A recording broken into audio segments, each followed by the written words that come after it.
식후 커피, 녹차, 철분 반찬 한 잔이 흡수를 반토막 낸다. 지난 영상에서 일상생활에서 쉽게 간과하기 쉬운 나트륨 폭탄에 대해 다루어 보았습니다. 이번 영상에서는 무심코 마시는 커피, 녹차와 상극인 음식에 대해서 이야기해 보겠습니다. 바로 시작합니다. 점심 먹고 커피 한 잔, 손이 먼저 가죠. 손이 아니라 습관의 자동 반응일 겁니다. 숟가락을 내려놓는 순간 이미 머릿속은 커피 자판기나 카페에 가 있습니다. 그만큼 강하게 몸에 붙은 리듬이지요. 그런데 오늘은 그 리듬에 아주 작은 쉼표 하나만 넣어봅시다. 단순한 금지가 아니라 단순한 재배치. 오직 한 줄의 규칙. 철분 식사 1시간에서 2시간 후 커피차. 끝입니다.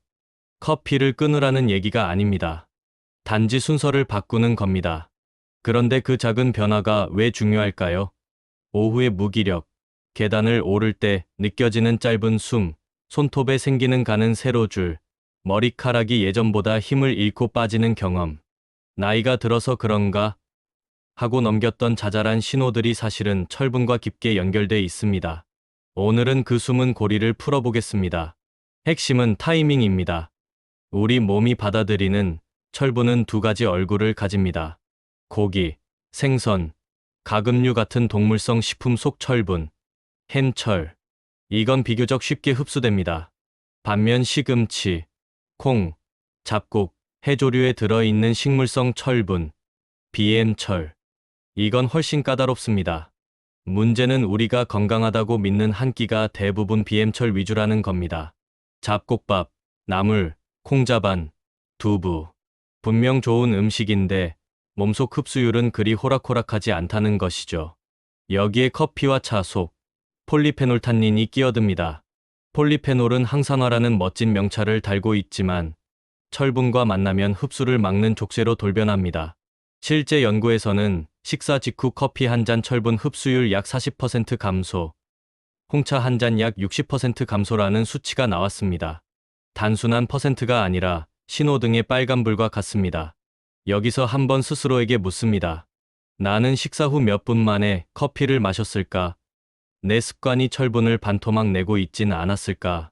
철분이 모자라면 몸은 먼저 작은 신호로 알려줍니다. 손톱이 잘 부러지고 세로줄이 생깁니다. 머리카락이 힘을 잃고 숱이 줄어드는 경험. 아침에 거울을 볼 때 피부가 예전보다 창백해 보이는 순간. 단순한 피곤이 아니라 혈액 속 산소를 실어 나르는 능력이 떨어진 결과입니다. 아이들은 집중력이 흐려지고 성인은 계단 한 층만 올라가도 숨이 차오릅니다. 왜일까요? 철분은 산소 운반 열쇠입니다. 그런데 식사와 동시에 들어온 커피가 그 열쇠를 빼앗아 가버립니다. 열쇠가 없으니 세포는 산소를 충분히 받지 못하고 몸은 작은 헐떡임으로 그 사실을 알려줍니다. 그럼에도 우리는 종종 이렇게 말합니다. 그냥 나이 탓이겠지. 하지만 아닙니다. 습관 하나, 타이밍 하나가 우리의 체감 나이를 좌우하기도 합니다. 해결책은 놀라울 만큼 간단합니다. 커피와 차를 끊으라는 게 아닙니다. 순서만 바꾸세요. 철분 식사 후 1시간에서 2시간 커피, 차. 만약 시간 감각이 애매하다면 타이머를 두세요. 점심을 12시 40분에 끝냈다면 커피는 2시 전후. 스마트워치에 철분 보호 모드라는 이름으로 90분 알람을 등록해 두세요. 이 정도 간격이면 위에서는 소화가 진행되고 소장에서는 흡수가 한창이어서 방해가 줄어듭니다. 작은 알람 하나가 하루의 에너지 곡선을 바꿉니다. 스스로에게 다시 묻습니다. 내 커피는 단순한 습관일까? 아니면 타이밍이라는 기술로 재설계할 수 있을까? 철분을 잘 받게 하는 식사는 어렵지 않습니다. 시금치 나물, 콩자반, 두부조림, 잡곡밥, 김과 미역. 너무 평범하죠? 하지만 여기에 두 가지 비밀 병기를 얹으면 흡수율이 확 달라집니다. 첫째, 비타민C. 파프리카, 귤, 키위, 레몬즙 한 숟갈이 비엠철의 자물쇠를 푸는 열쇠입니다. 둘째, 고기, 생선, 가금류가 주는 MFP 효과. 소고기 살코기 한 숟갈, 닭가슴살 몇 조각이 비엠철의 통로를 활짝 열어줍니다. 그래서 시금치 무침 파프리카 소고기 한 숟갈. 단순한 밥상이지만 몸속에서는 철분 흡수가 배가 되는 조합이 됩니다. 다시 묻습니다. 나는 반찬을 그냥 취향대로 골랐을까? 아니면 흡수까지 계산했을까?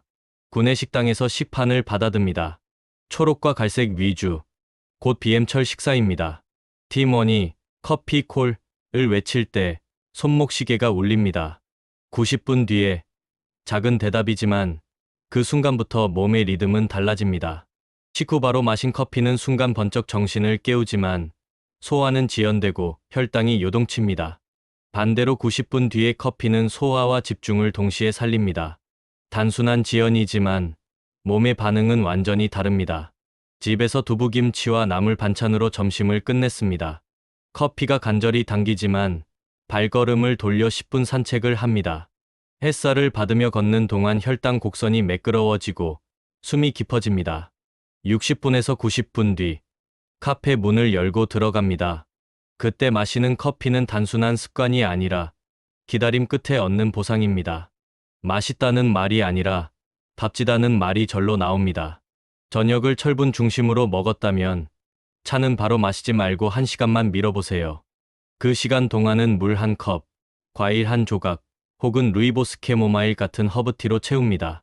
이 작은 지연이 철분의 마지막 흡수를 도와줍니다. 무심코 마신 저녁 커피 한 잔이 밤의 깊은 잠을 빼앗을 수 있습니다. 스스로에게 물어보세요.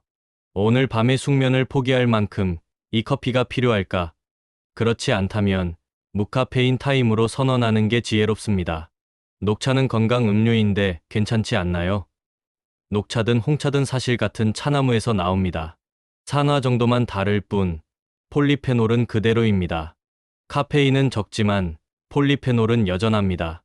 콜드브루, 디카페인 역시 마찬가지. 허브티는 예외입니다. 루이보스, 민트, 캐모마일은 간섭이 적고 저녁에도 편안합니다. 라떼는 어떨까요? 우유 속 칼슘이 철분과 경쟁합니다. 철 결핍이 걱정된다면 식사와 라떼를 분리하세요. 철분 보충제를 드시는 분이라면 라벨을 보세요. 커피차 유제품과 간격을 두세요. 결국 원칙은 하나입니다. 영양은 무엇보다 순서입니다. 여기서 잠깐 문화 이야기를 해봅시다. 한국의 식후 커피 문화는 1970, 80년대 다방에서 시작됐습니다. 달달한 믹스커피 한 잔은 직장인의 피로를 달래고 주부들의 하루의 쉼표를 찍어주었습니다. 밥 먹고 커피는 작은 의식이자 생활 언어였습니다. 조금 더 거슬러 올라가면 조선의 선비들은 식후 차를 즐겼습니다. 차는 마음을 다스리는 도구이자 예법이었습니다. 일본에서는 식후 말차, 중국에서는 식후 보이차가 같은 맥락으로 존재했습니다. 동아시아 전체가 식후 음료를 문화로 삼았지만 차이도 있었습니다. 한국은 단맛의 커피, 일본은 진한 녹색 말차, 중국은 깊고 묵직한 보이차. 서양으로 가면 또 다릅니다. 고대 로마인들은 식후 와인을 마셨습니다. 와인은 단순한 술이 아니라 소화제 역할을 했습니다. 영국의 애프터눈 티 문화도 마찬가지. 차와 디저트가 곧 생활의 리듬이었습니다. 결국 밥상 음료는 전 세계적 습관이었습니다. 다만 무엇을 마셨는가, 언제 마셨는가에서 문화별 차이가 있었습니다. 여기서 다시 묻습니다. 나는 식후 음료를 단순한 습관으로만 생각했는가? 아니면 문화와 건강을 함께 담을 수 있는 선택으로 볼 수 있을까? 정리해봅시다. 오늘 배운 건 단 3줄. 첫째, 철분 식사를 의식적으로 만든다. 초록콩, 잡곡, 해조, 비타민C 플러스 살코기. 둘째, 철분 12시간 커피차. 타이머로 몸에 붙인다. 셋째, 저녁 이후 카페인은 줄이고 허브티로 넘긴다. 이 3줄을 2주만 실천해 보세요. 아침 눈 뜨는 느낌, 오후 집중력, 계단 호흡이 달라집니다. 오늘 영상이 끝나면 일정표에 적어두세요. 2시 커피, 무카페인 저녁. 문장은 행동을 만듭니다. 다음 화, 예고. 저염소금이라고 적힌 소금, 진짜 안전할까요? 라벨에 케이스요. 4글자가 보이면 이야기가 달라집니다. 콩팥이 약하거나 특정 혈압약을 드신 분에게는 대안이 아니라 함정이 될 수 있습니다. 하지만 겁낼 필요는 없습니다. 라벨을 읽는 눈, 허브, 식초, 감칠맛으로 간을 세우는 기술만 있으면 됩니다. 3화에서 라벨 한 줄이 바꾸는 안전을 풀어드리겠습니다. 오늘은 여기까지. 점심 드셨다면 지금 타이머를 눌러볼까요? 90분 뒤에 커피는 더 맛있습니다. 좋아요, 구독 버튼 한 번씩 눌러주시면 더 좋은 영상으로 찾아오겠습니다.